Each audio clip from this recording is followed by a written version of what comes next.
when our communities are under a reign of state military terror.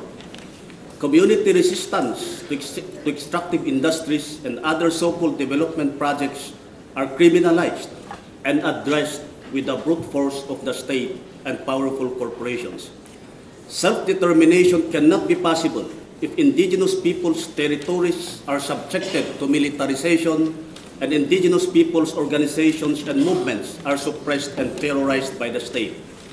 We therefore express our great disappointment and condemnation that nothing in the outcome document mentions about commitment from states to stop state violence, militarization, and political repression against indigenous peoples. Based on the foregoing, we call on the Philippine government, states in the United Nations to ensure and guarantee the implementation of the UNDRIP and the outcome document and push for the stop of militarization of indigenous communities and political repression of indigenous peoples.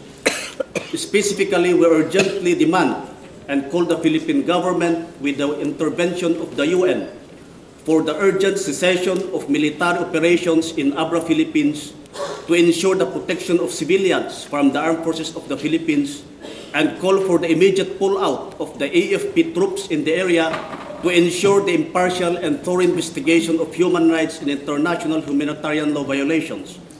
Second, we call for the withdrawal or scrapping of Oplan Bayanihan, the Philippine government's counterinsurgency policy that victimizes civilians.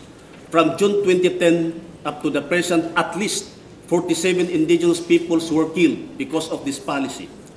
Third, we call for the implementation of the Universal Declaration of Human Rights and all the other major human rights standards that is party to and signatory to, including the comprehensive agreement of the respect of human rights and international humanitarian law.